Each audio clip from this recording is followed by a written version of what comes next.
Good afternoon, everyone. Welcome to Water with Your Lunch.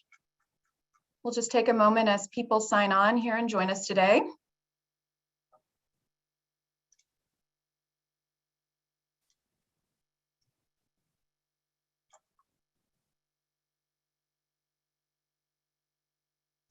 All right. Again, welcome. A few housekeeping notes to everyone who's signing on to Water with Your Lunch right now. First, we ask that all of our attendees remain on mute during the webinar out of respect for our panelists and the rest of the audience listening in. Second, we'll be doing audience Q&A in the last 15 minutes of today's program. So if you have questions for any of our panelists, please put them into the Q&A feature at the bottom of your Zoom screen at any point during the webinar, and we'll do our best to get to as many as possible.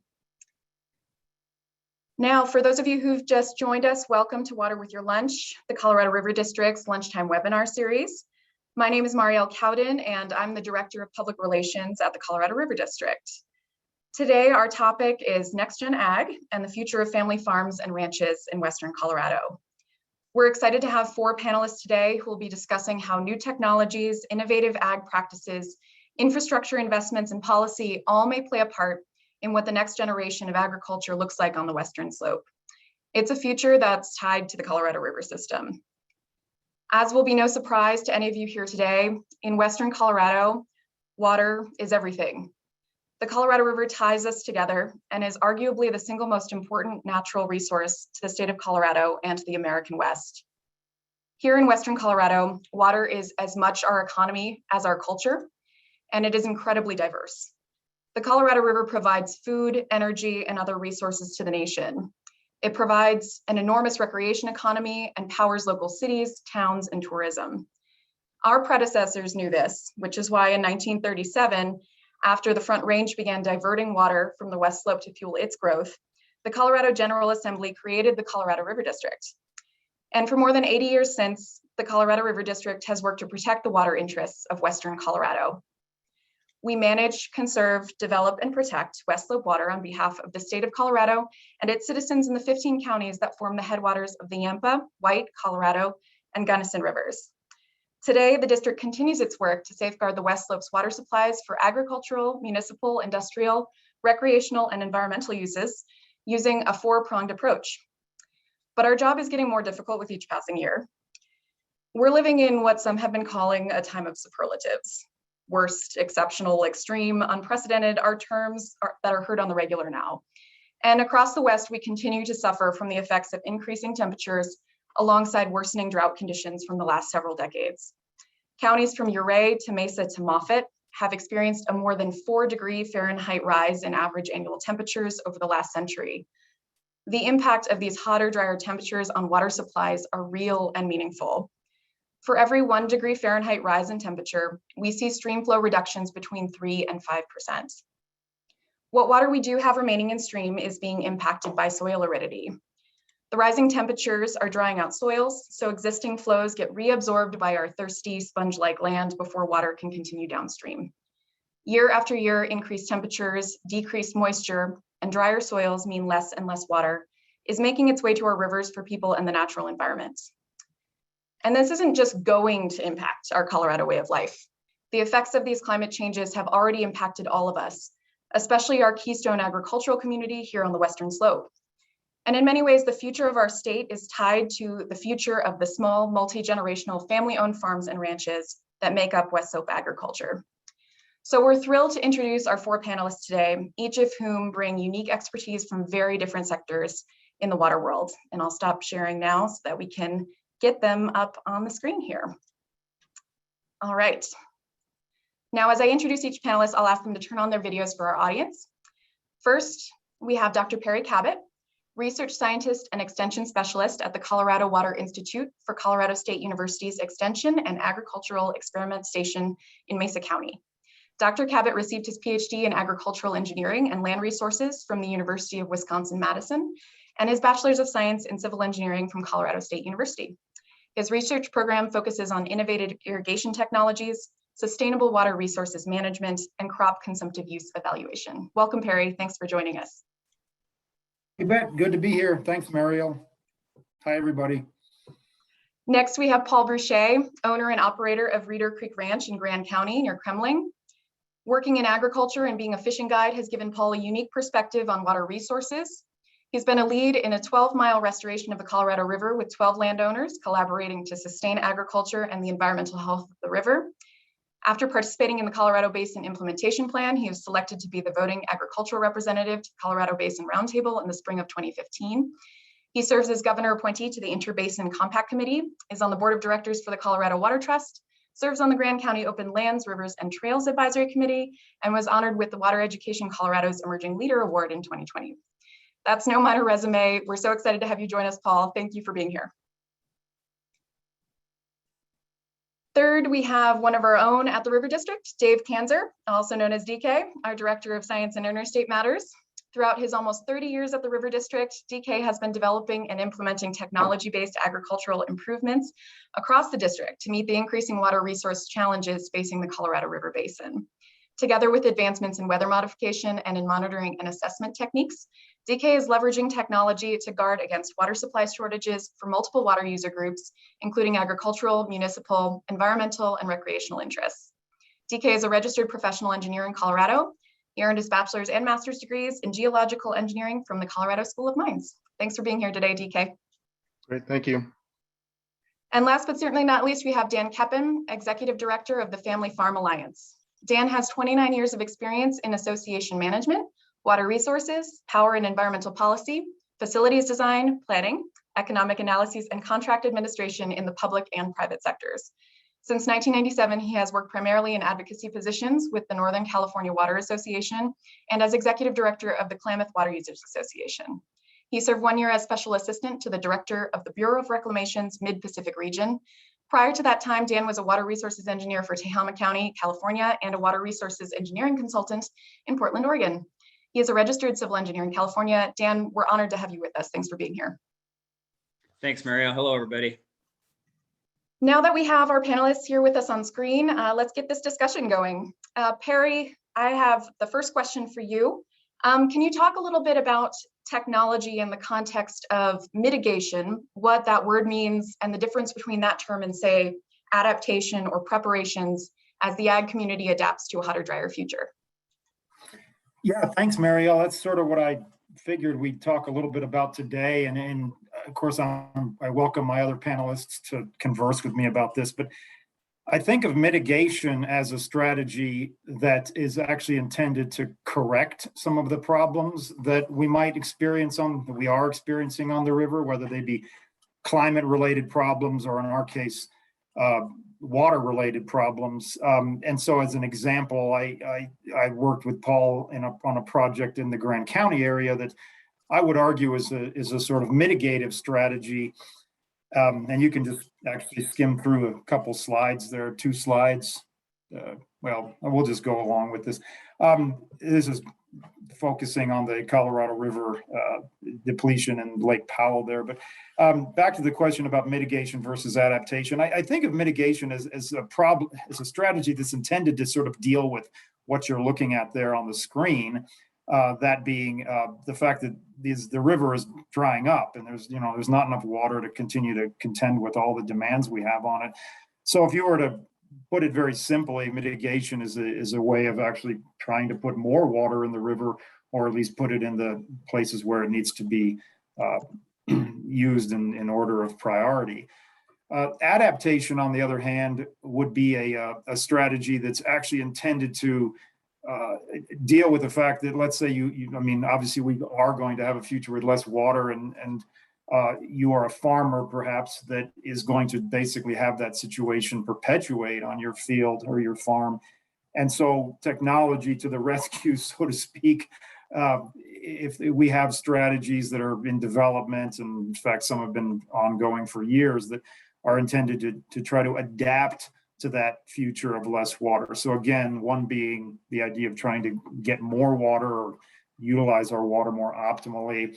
The other one simply being adaptive, trying to deal with the fact that for the foreseeable future there would be less water. Hopefully that answers the question.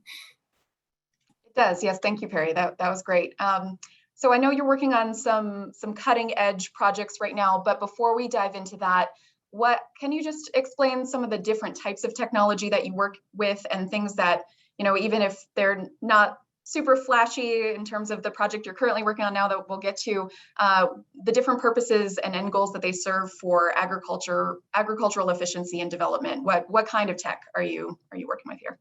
Sure. Yeah. I mean, you use the phrase efficiency, and of course, efficiency in the world of an agricultural engineer. Let's skip a few slides ahead if we're going to talk about some of these things. Keep going there. Yeah, one more. Yeah, so efficiency in the world of an agricultural engineer would be defined as trying to maximize the amount of productivity you're getting per drop of water, let's say. Actually trying to apply less water to a field, that doesn't mean that the consumptive use would change. In some cases it goes up. You try to apply less water to the field so you get more efficient, one might say more optimal with the use of that water. So the kind of work, this doesn't showcase it as slide yet, I'll talk about that in a second, but the kind of work that we have here at the research center is, we've obviously been looking at drip irrigation for quite a while. We've subdivided one of our fields into 66 different research zones that we can control independently. And so drip irrigation would be, our Israeli friends have been dealing with water shortages much longer than we have. So it's not surprising that most of the drip irrigation technology has come out of that part of the world. And so very simply, if you're a producer that's, needing to optimize water application to crops that, let's just say, might be, requiring some adjustment in water at certain points in their reproductive or vegetative cycle, the ability to do that with an eyedropper, I describe it as much better than sort of, waterboarding the crop and overwhelming it with water. So drip irrigation, most folks kind of understand the principle there. You really apply much less water. And the other sort of big efficiency tech category is overhead sprinkler, which this slide here kind of describes one of the adaptive technologies that we are, thanks to the River District, are going to be installing here at the River Center through the Community Partnership Program at the Water Center. I say water center because I'm a research water guy, I should add. It's an agricultural research center. But overhead sprinkler is a technology that basically follows the field in either a circle or a square, obviously applying water over the top of the crops. And the idea there is you can divert less water using a sprinkler because, simply put, you don't need to deal with flooding the field to create a uniform water profile. You're essentially, you're applying water overhead. I can even use my little gimmick here. It's an overhead sprinkler. You can apply water more like a throwing a blanket over the top of the field at once rather than rolling the carpet out from one side. So I'll pause there, Mariel, and let you kind of maintain control of the presentation. Thanks, Barry. I appreciate it. No, that's really interesting work that you're doing. And you mentioned, that your extension has received some funding from the River District's Community Funding Partnership Grant Awards Program. And the project is, that's up there on the screen, is Artificial Intelligence for Sustainable Water, Nutrient, and Salinity Management in the Western U.S. Now, for me, artificial intelligence makes me think of epic man versus computer chess games or something along those lines. Can you elaborate just at a high level what this specific artificial intelligence technology you're developing, what does it do, and how does it fit into that bigger picture you were describing with what the next generation might look like? Sure. The slide you're looking at here is is a constructed model of the essentially this is the piece of infrastructure down there in the lower left. That's the overhead sprinkler that we're planning on installing here, and the 3D image there, map, is the field that we're going to be putting this on. It's about a 12-acre field, and essentially what that technology does is it moves sideways or laterally. Some people say linear, but 6 one way, half dozen the other, laterally up and north to south on that field. If you go back one slide, I can talk about what the artificial intelligence really is. And so if you think about how much data is available from any given field, and I've worked with DK on some soil moisture monitoring projects over the years, but let's just say, in real sense, there's 30 different data layers that come from any given field, everything from soil type to nutrient levels to organic matter and soil health and water holding capacity. Pretty soon you have what you're looking at here is sort of a data stack. And that data stack it's hard enough for people to sort of act on one or two data stacks, let's just say fertilizer versus water. Imagine trying to act on 30 different data stacks. And so all these, and there might only be 4 or 5 of them that have, governing priority over actionable decisions. But nonetheless, there's the science to measure the data stack is far ahead of our ability. The technology to measure the data stack is far ahead of the science that we understand to actually utilize it. So let alone do we have the data stack, we have the correlation between these. So, you get into a massive amount of computing to try to understand the value of the data based on like a targeted variable like yield or water application.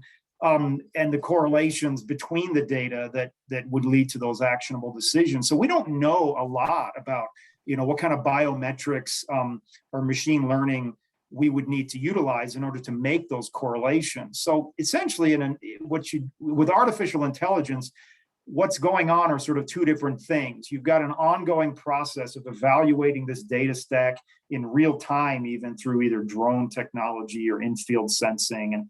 And we can talk sensing all day long, but you've got this ongoing monitoring process. And then you've got an algorithm that might be running in companion with that analysis that actually has the ability to take predictive steps. our system will actually have every 3 nozzles, 15 feet, will be able to make predictive adjustments as it moves across the field. And so, the artificial intelligence is sort of intended to begin to do the thinking for us much faster than we can in order to answer some of these other, really basic questions. The last one being one of the most important things is, we can measure all this, but is it necessary? And so we won't know that it is not necessary until we look at all of it. And so what we can do is we'll sort of back end it, come back to a simplified solution. So, I hope that sort of explains. I think of artificial intelligence as just, zillions of brains thinking at the same time that one person doesn't have the ability to do in order to get to targeted results. In our case, yield is obviously a driving force for farmers. But if you don't have to apply as much water to a particular area, we see cutbacks to, 40%, of water application. And so, Brad's talking about 35% reduction. Well, this takes us in that reduction, that adaptive way of contending with that. That's great, Perry. Thank you. Yeah. Sorry. No, it's great. It sounds like it's really exciting cutting edge work that you're doing, and we can't wait to see where it goes. I guess just while we have, you're talking about putting brains together, and while we have your science brain here, in terms of, we touched on a little bit at the beginning, some of that, the issues around climate and temperature increases and soil aridity. I know you had a few slides at the beginning. I'm wondering if maybe you can go into that just a little bit, the importance of understanding the soil connection here and how it connects specifically to your work. Sure. If you want to just skip backwards a couple slides there, one more. Why don't we just hover on this one for a sec? And we can more or less use this one, Mariel, to keep your time under control. But the mitigation strategy I talked about is trying to keep more water in the river somehow. And so Paul, I commend his leadership, and his resume is short as described. He's a phenomenal. Aside from all that, he's just a phenomenal leader. Rallied a number of his farmers in Grand County, folks that he worked with, to undertake a fairly large mitigation approach. And the intention there was to conserve consumptive use. That is, if you apply less water to an irrigated field, you're obviously, it stops utilizing water. And you conserve the consumptive use that would have otherwise been put onto that field and sent into the atmosphere, making it available for elsewhere. How much is being conserved is really the question. And so through a partnership we have with the big Open ET platform people out of the Desert Research Institute. We essentially take this set of steps, which I'll just go through really quickly, is the satellite scan. Everybody sort of knows we got Landsat, and that's actually been there's been some new funding that's come through the infrastructure bill to support Landsat. Through measuring light essentially and energy fluxes, which we can't see with the naked eye. The technology is right there. It's able to sort of scan the Earth on a regular 8-day basis, taking measurements that allow us to make conversions into a number of things. Could be crop stress, could be fertilizer needs or something. But if you'll skip back to the next slide there, that set of measurements, if you convert them properly, use a number of different models, high technology models, you can convert those spectral signatures into ET rates. And because they only come and you can develop relationships between the satellite information and then the on the ground information that we see locally, developing what is essentially called a crop coefficient that allows us to make corrections, to basically turn light into ET, if that big shorthand definition makes sense. Because it comes every 8 days, we need to sort of surf in between the satellite passes using in-field data. We can actually develop daily ET estimates. And if you can do that for fields that are irrigated and non-irrigated, you can actually do a sort of basic subtraction and figure out, in a comparison to prior years or the current year, how much consumptive use is actually being conserved. And so very difficult to do without big snapshots like this over large fields, where you start to make the bigger dent, the bigger mitigative dent in the river flows.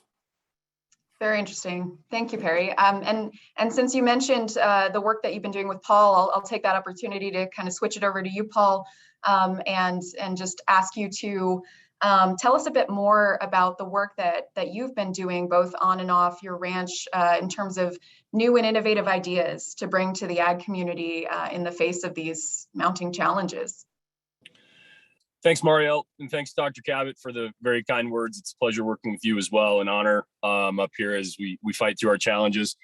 I'm coming to you on a good day here live. I'm 2 ranches downstream from my family's place on the Colorado River, and below here you can see a field enclosure with instrumentation there for moisture sensing during the summer season during irrigation, and then in the background I'm hoping you can see a big piece of yellow equipment moving up and forth on the riverbank.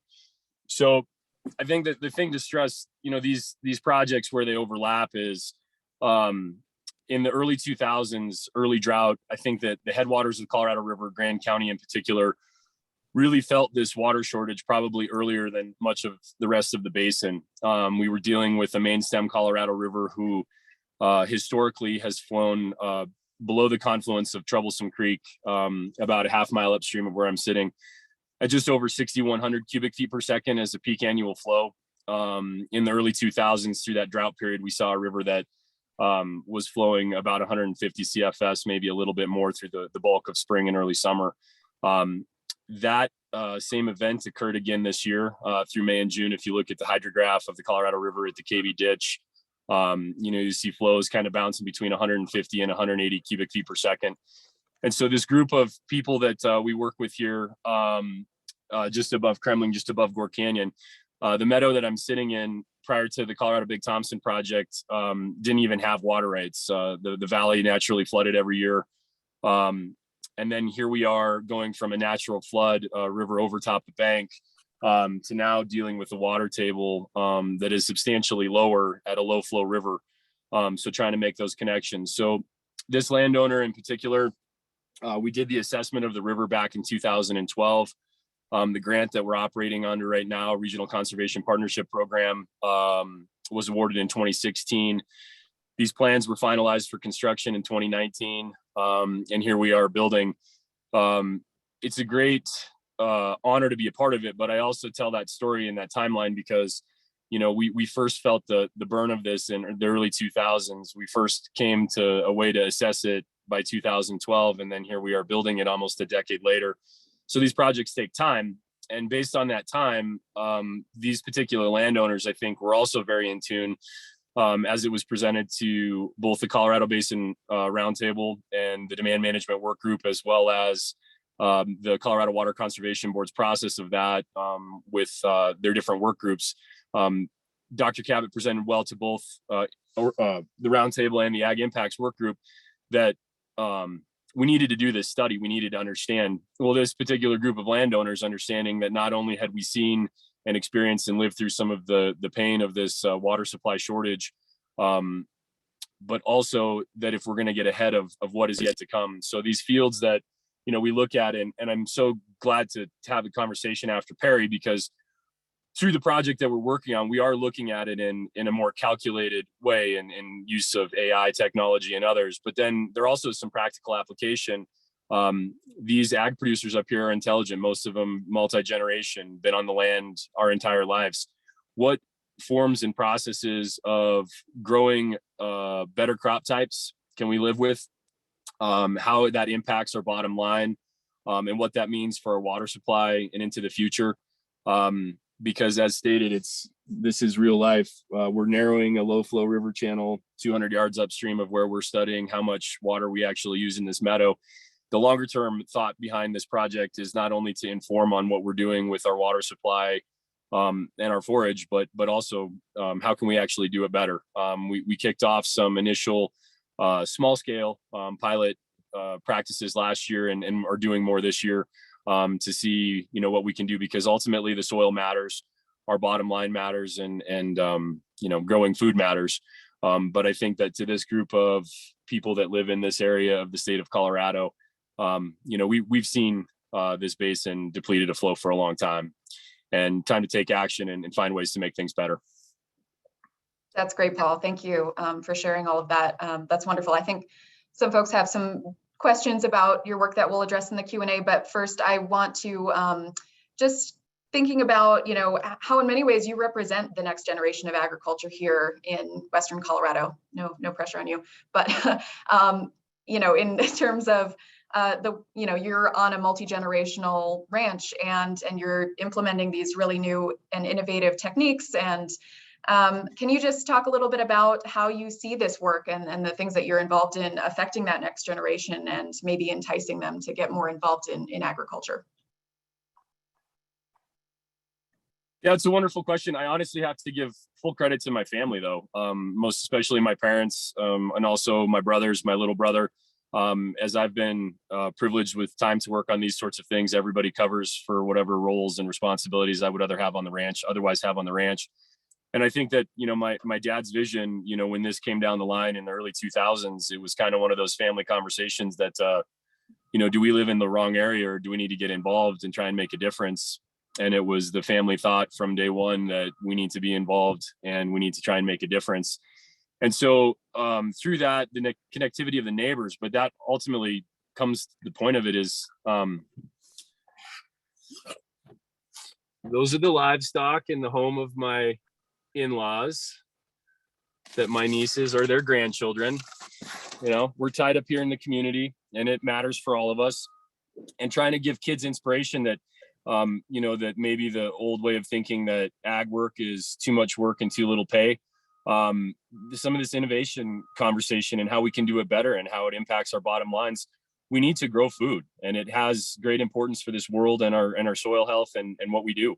And so we're trying to here locally, you know, stimulate that thought process. I'm getting text messages from other local community members as we speak that are tuned in right now, that I'm proud are tuned in. And so, you know, in Grand County up here in Middle Park, Oldest Stockers Association west of the Mississippi River, we care. Awesome. That's really great. And a question now for you and Perry together, since we've talked a little bit about the collaboration you two have been doing together. I guess, how have you experienced that overlap, that collaboration between the ag and science and academic communities coming together around these issues? And are there arenas, how can these arenas better work together? I guess, do you see room for improvement there? How do you see it being applied more broad scale? Go ahead, Paul.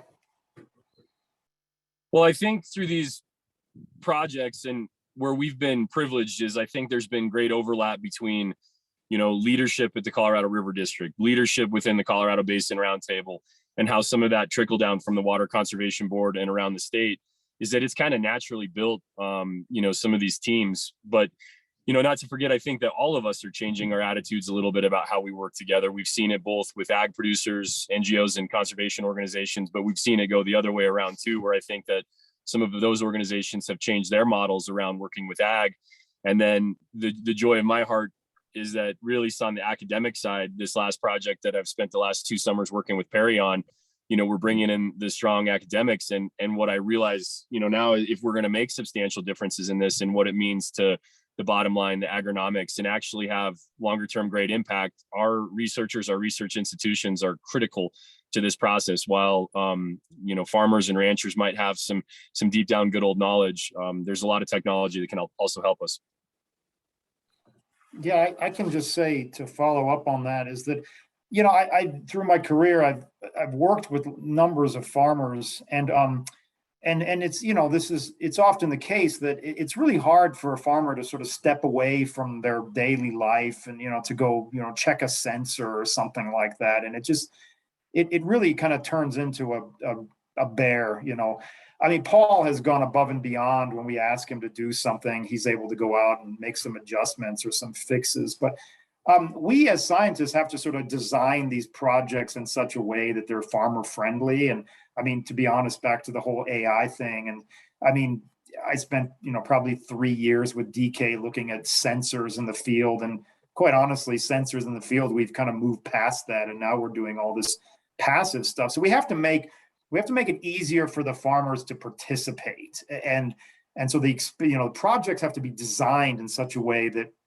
systematically they can be included, and take leadership roles. And then, as I said, I think that we have to be able to do we have to convey our results in such a way that we have to be sort of, I may be I guess I may run afoul of some of my colleagues, but I personally run kind of in between advocacy and neutrality, because it's very hard.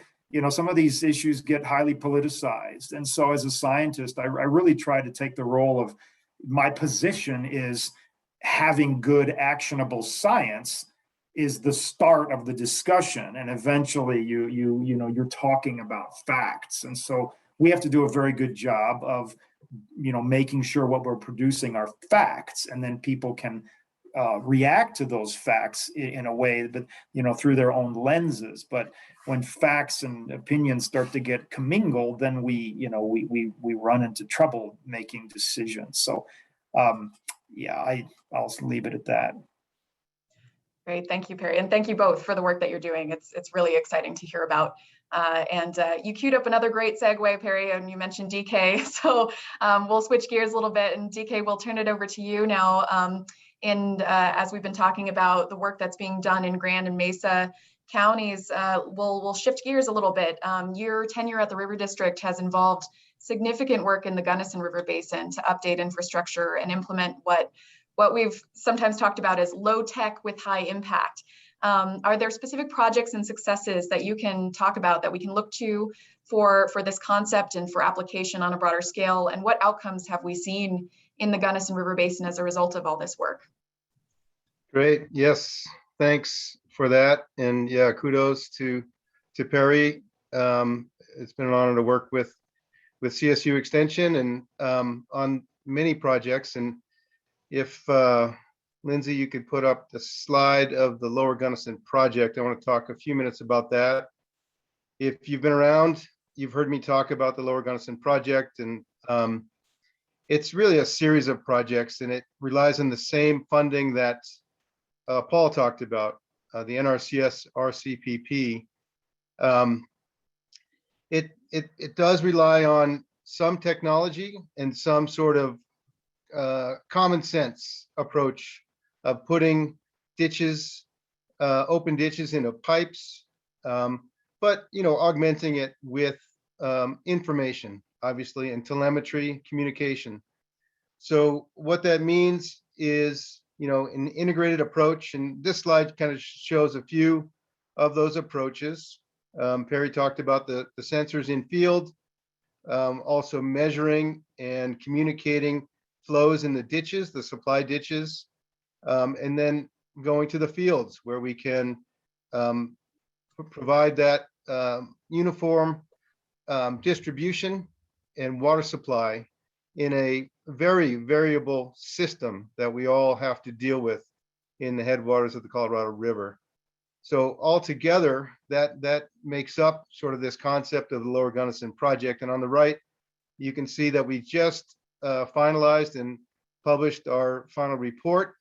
That will be up on the GunnisonRiverBasin.org website for your review. And what it'll tell you is that we spent about $16 million of federal and local funds to effectuate, I think, a pretty good result. And what that really means on the ground is more efficient water management. What that means for the growers, that these well-planned investments can result in lower input costs. So that means hopefully less labor for our ag partners. That means maybe less water diverted, not always. That means better water quality. And so that's all due to being able to check levels remotely, monitor and adjust head gates, and again, to react to different levels of available soil moisture, which again, you can see in this picture. So, there's quite a bit to this. Again, it's not rocket science like Perry was talking about. We're not talking to satellites. We're just using cellular technology. We're relying on, a little bit of internet, web-based applications. So again, that farmers and water users can see what's happening as throughout the season, day to day, month to month, and it allows different things like soil health practices to be implemented, and allows, again, an integrated approach between our different natural resource concerns, again, soil, water, energy, and it's really critically important. So, I think that probably touches on your question, but if we can go to the next slide, I want to draw the sort of pieces together, the local to the regional. So on the left side, you can see sort of, again, folks have heard me say this, I really like this analogy, the heart and soul of the upper Colorado River Basin in the Lower Gunnison. That little heart is made up of a whole bunch of chambers and pieces and parts.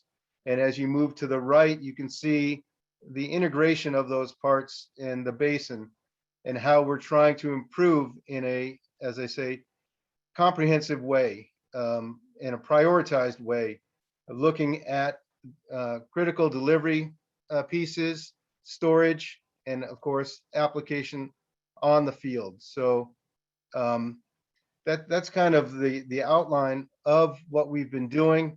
We think this model can and should be used throughout the rest of the basin, certainly throughout the Colorado River districts. And again, through partnerships with folks like Perry and Paul, and Dan, who you'll be hearing from next. These successes, I think, can be expanded. And so maybe I'll pause there. I think we can talk a little bit more about successes if you want. Yeah. Thank you, DK. And great job with all the work that you've done there in the Lower Gunnison. I think it's fantastic, and certainly there's a lot of successes that we can talk about there specifically in terms of what a lot of this work has achieved. We're talking about irrigation efficiency upgrades and putting in piping and ditches. Can you talk a little bit about why that has been so successful in the Gunnison, what effects you've seen there, but how it differs, if we were to implement those same things in other parts of the district, as you were saying, the district is comprised of very, very different geographies and landscape types and types of irrigation and farming. So can you just talk about that difference a little bit, how the Gunnison is unique in a lot of ways and differs from other spots? Yeah, that's great, an important point. I mean, one of the reasons I'll start out with is why we chose the Lower Gunnison to focus this work.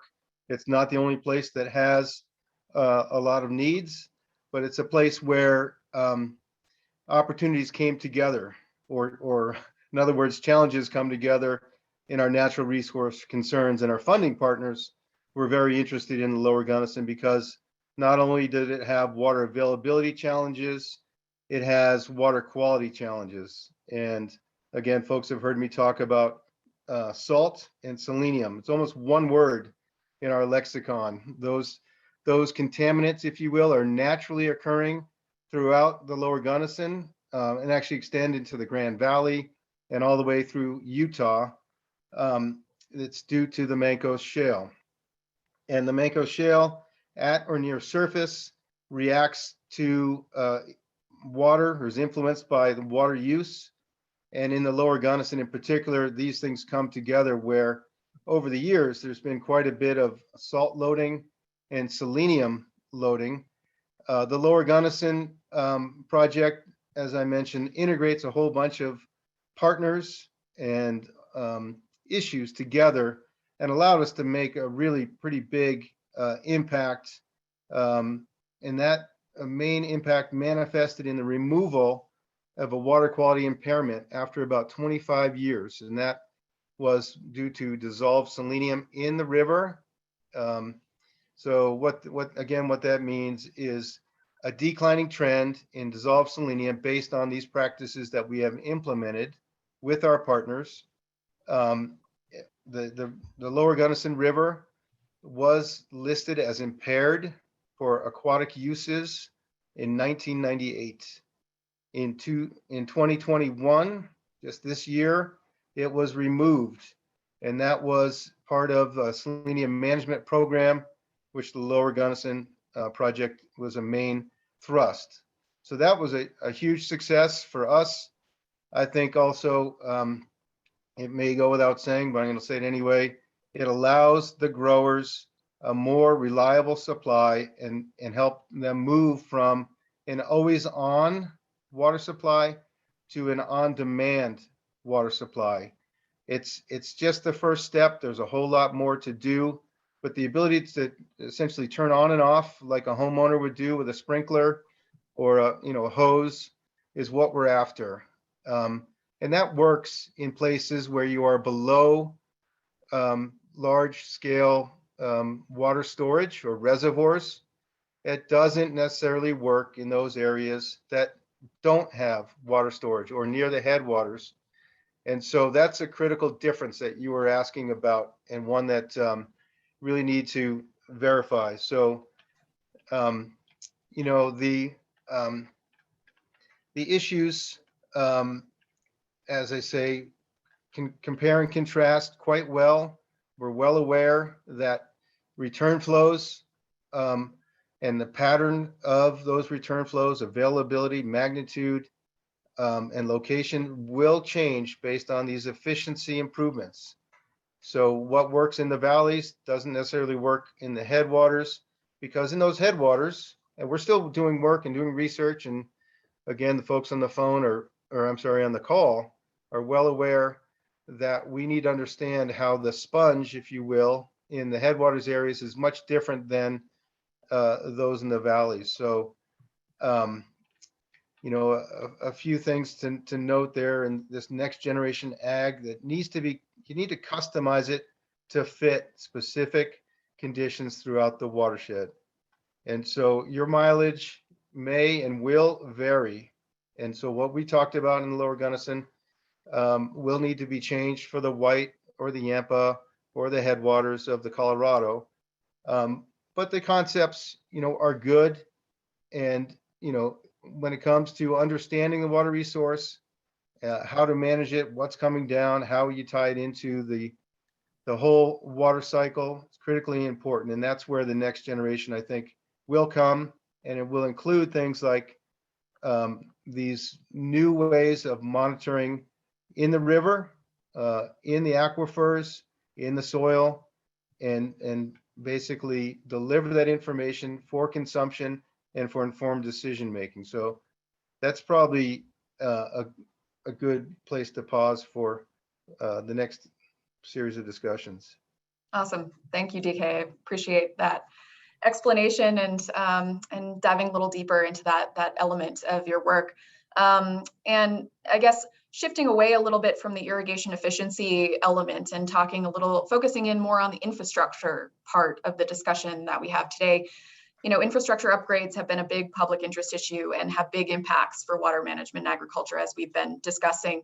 How do you see infrastructure in what you've been working on play a role in the big Colorado River picture? You're our director of interstate matters, and so you're kind of looking at that connection that we have between Western Colorado and the rest of the Colorado River Basin.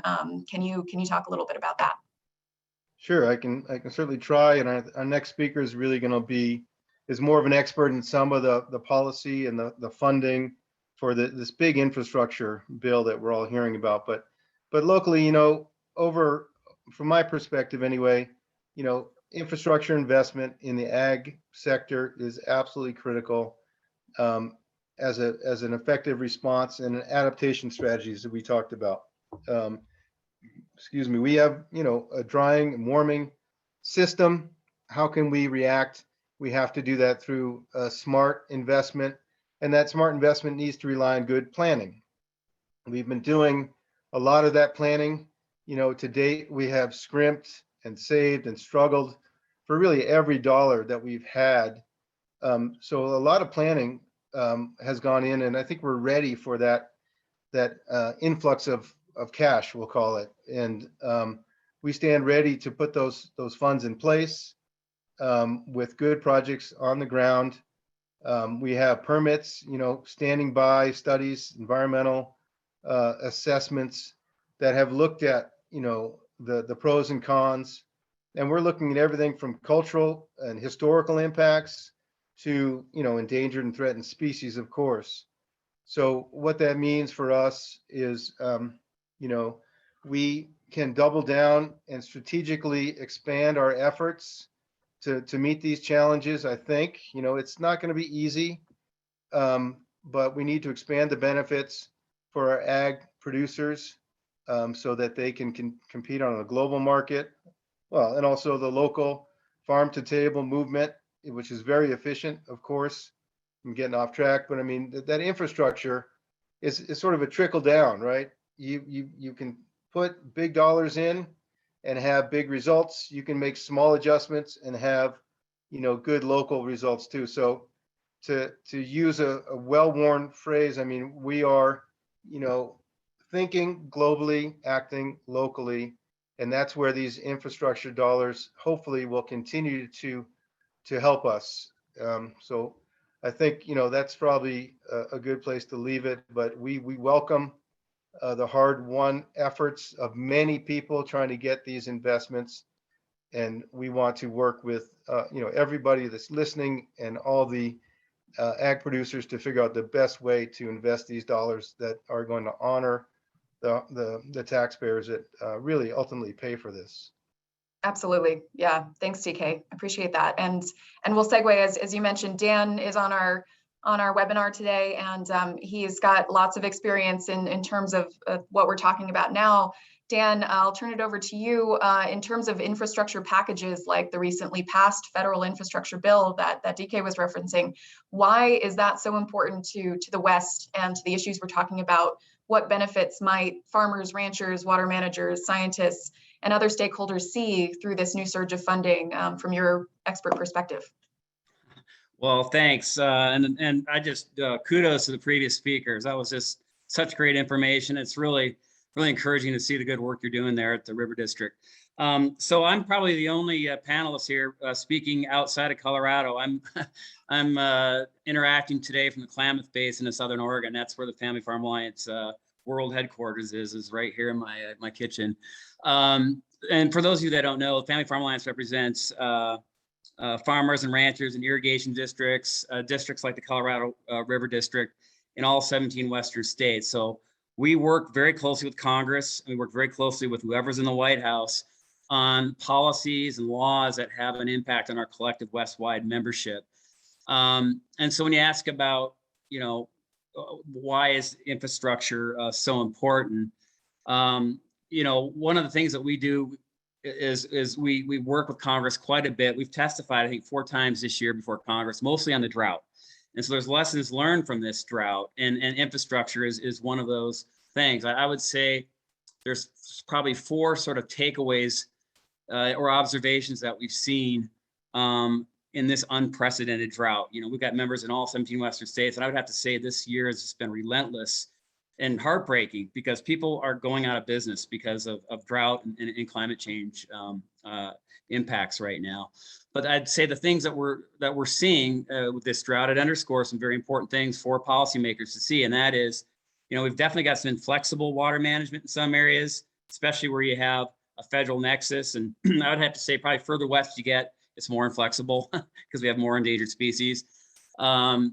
I think it also the drought underscores that our forests need to be restored. It's such an important part of our watersheds. And so that's a big issue. The fires have brought that attention to how important the watersheds are. I've seen throughout the West that areas where you are collaborating instead of, confronting one another, you're going to see better solutions. And then finally, the drought has underscored the need to modernize and expand our aging Western water infrastructure. Definitely. I think if we'd started doing some of the things that we're seeing in the bill that was signed into law by the president yesterday, 15 years ago, many of us would be in a better situation right now. So it's very, very difficult, though, to sort of get policymakers in Washington to talk about our type of water infrastructure that impacts agricultural and rural water communities. It's tough to get Congress to talk about water infrastructure in general because the focus is on transportation and bridges and ports and airports, all that sort of thing. And when water is discussed, it's usually in terms of drinking water, like the Flint crisis, right?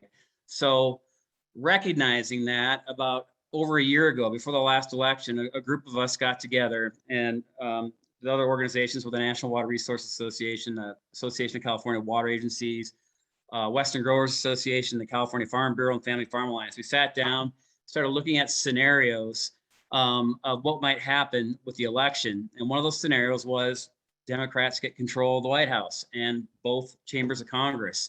And if that were to happen, which it did, our sense was there would be incredible focus on an economic stimulus package, which is what we saw.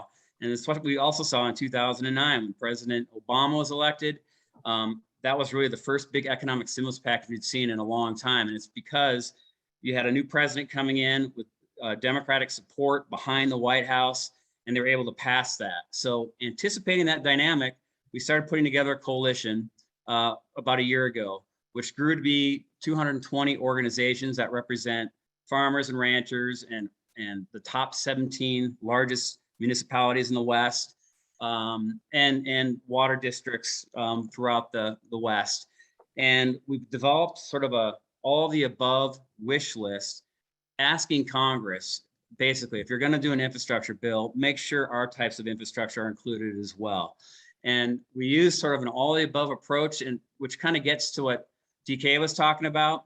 You got to have a suite of different pots of money and different sorts of programs so that you can tailor solutions to meet your local needs. So upper basin watershed areas are going to have different needs than lower areas. And upper basin Colorado states are going to have different challenges than the lower basin. So with that approach, we were able to get the attention of the administration and the new Congress pretty quickly.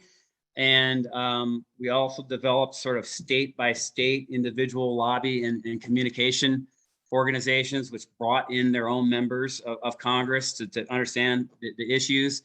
And ultimately, we got to a point where we call them the three amigos. It was Senator Feinstein, Senator Sinema, and Senator Kelly from Arizona, who took the lead and got our ask that our coalition put together included in the Senate Energy and Natural Resources Committee's infrastructure bill.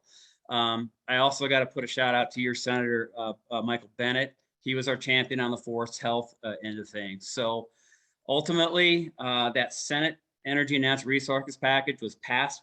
It became the Senate bipartisan infrastructure bill. Senate passed that this summer. The House passed it here recently. And then yesterday, Senator Biden signed it into law. And so there's a lot of good things in there. $8.3 billion. This is the Bipartisan Infrastructure Investment and Jobs Act of 2021. It's all in the news today, but it's got $8.3 billion in there primarily for Bureau of Reclamation types of projects. So new storage, aging dams, canals, building new groundwater storage and conveyance facilities, funding water conservation projects like Water Smart, recycling, desal, and then also a lot of money for improving watershed and ecosystem management. So there's also over $2 billion in there for forest ecosystem restoration projects in another title of the bill. So overall, in my view, I've been doing this stuff for 30 years. It's a once in a generation opportunity to get this sort of funding, which I'm very certain your district will be able to take advantage of. Thank you, Dan, and great work that you and Family Farm Alliance did to help get that across the finish line. Can I question for you just in terms of that next phase, now that the bill has been signed, what is Family Farm Alliance's role? What do you see as goals in the near and long term, and in terms of, you know, policy coming down the pipeline or implementation of things that are coming out of this bill? How do you see Family Farm Alliance taking an active role in all of that in the future?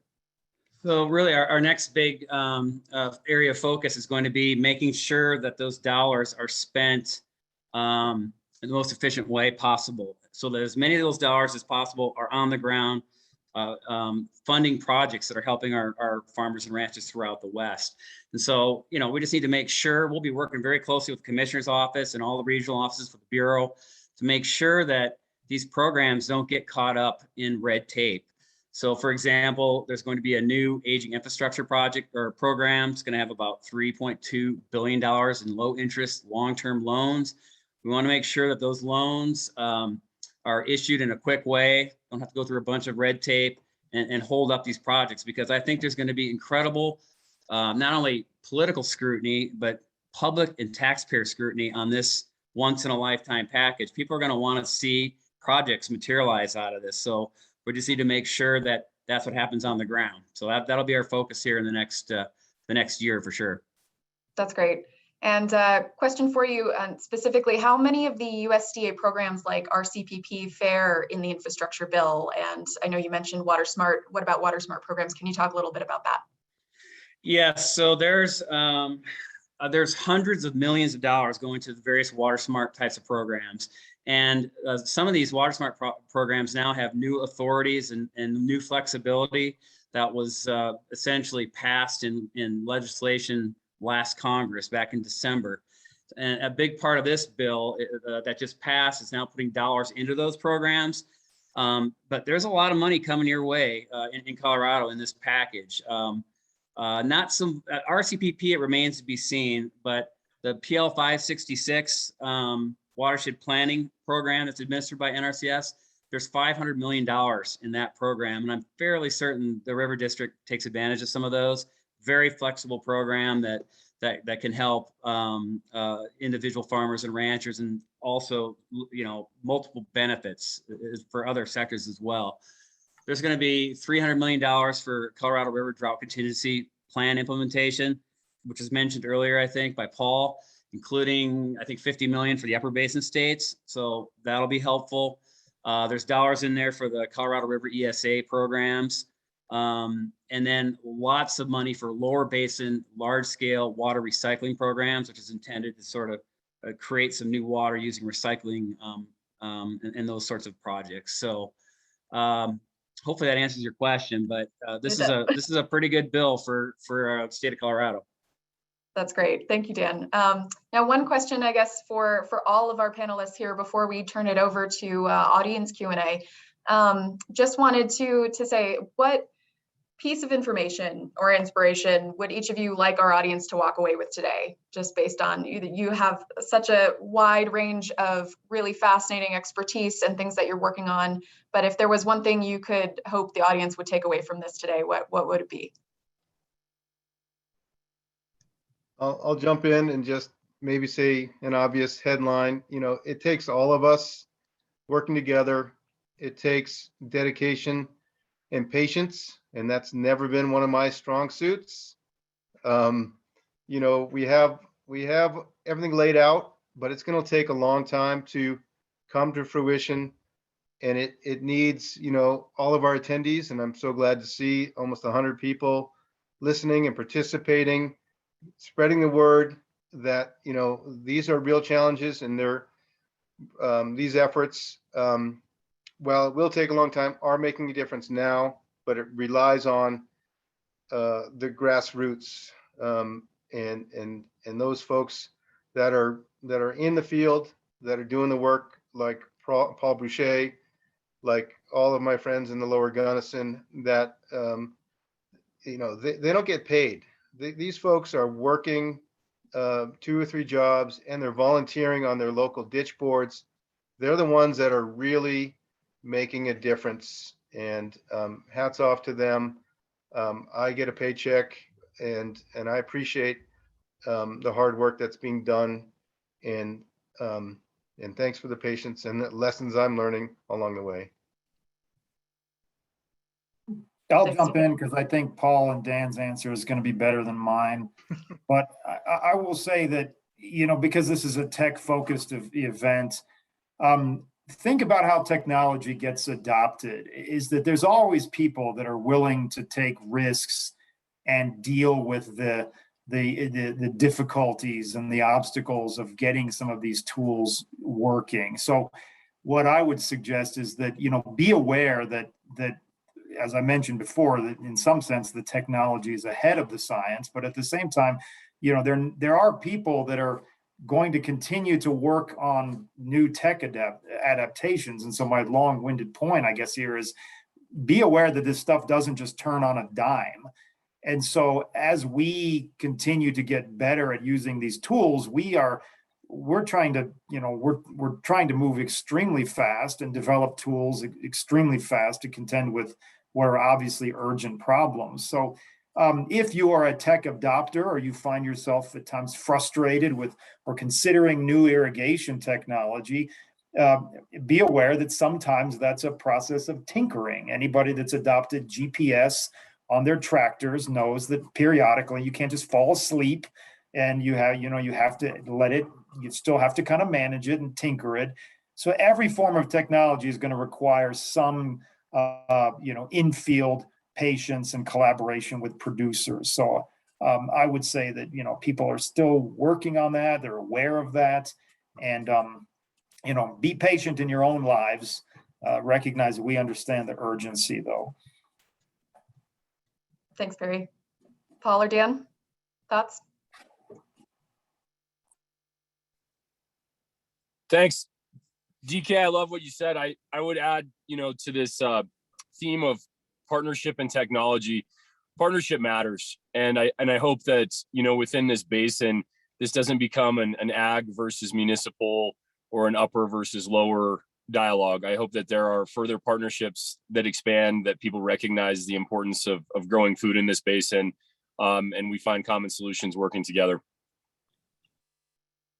Absolutely. Yeah, I think that's a great thought there. It's really interesting when we put together this sort of wish list, we did it in a way that we could create coalitions on various types of issues. That's why we kind of had a very broad wish list. So, we partnered with the municipalities on some of these water recycling Title 16 type programs.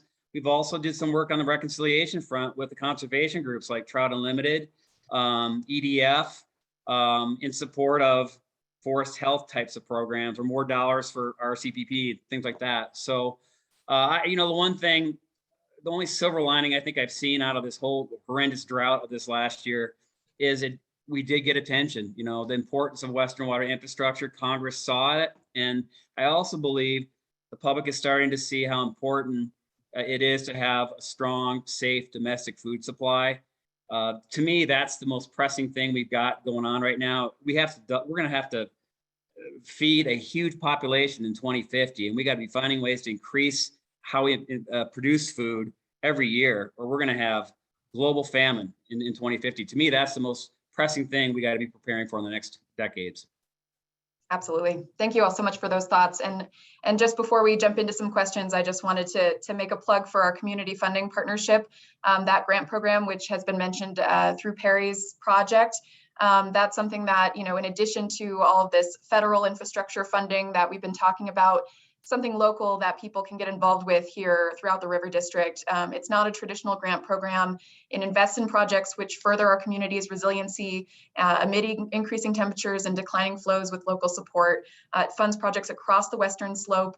We're looking at geographic equity. It's in place to provide over $4.2 million annually, thanks to voters passing ballot measure 7A.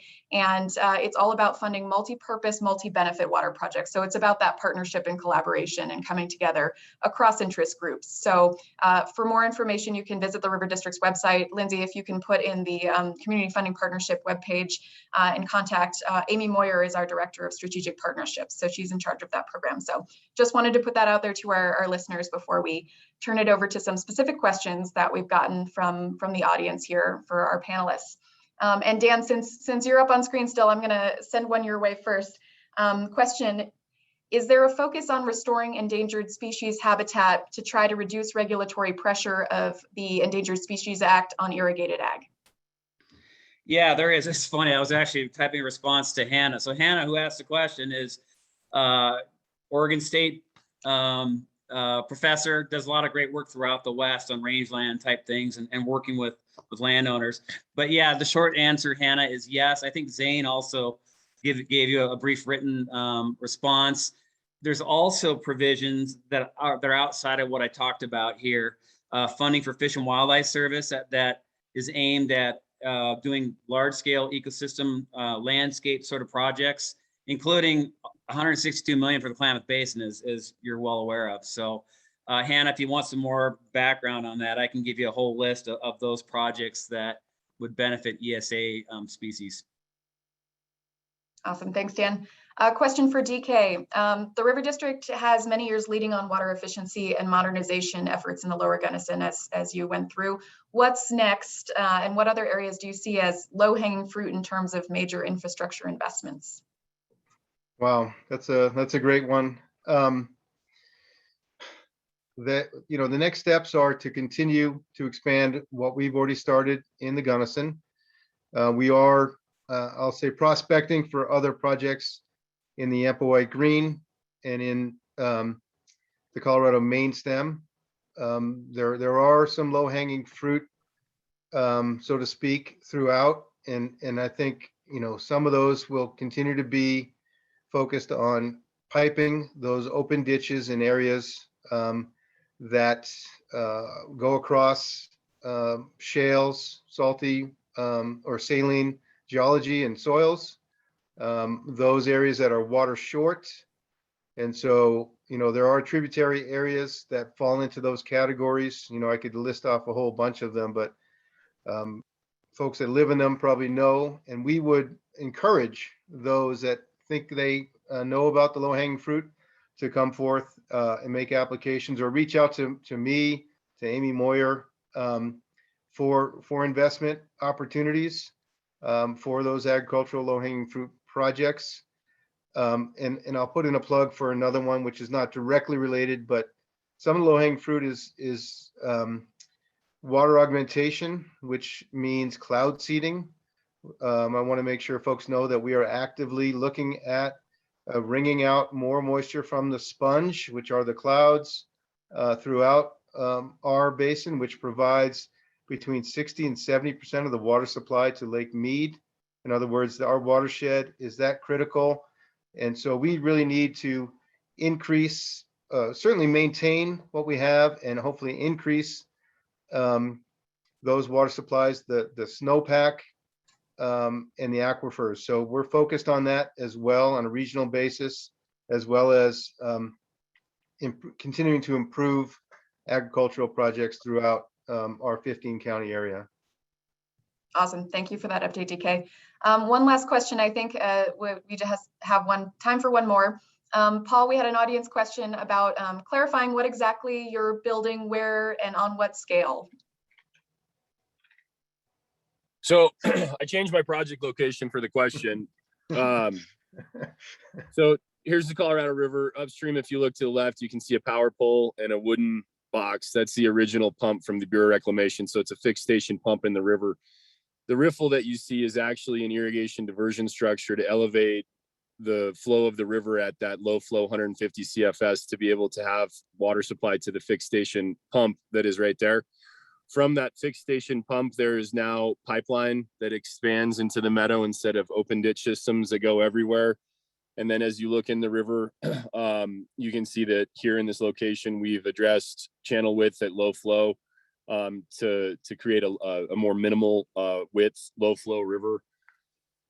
And then just downstream, that bank was a ditch that was the only irrigation supply for that different producer over there. There is now an underground pipeline feeding alfalfa valves, with that ditch no longer being necessary on the riverbank, solid re-veg, and then also addressing low flow channel width down here. So this all collectively has been a series of projects over a period of time. The people that we work with and the way the grants are set up, it's basically over a 12-mile reach. This is a relatively intensive construction location. We're not manipulating the whole river by any means. Areas where ag producers need it, certainly addressing the irrigation needs. And it's a balanced project between what that is for agriculture and also the health of the river.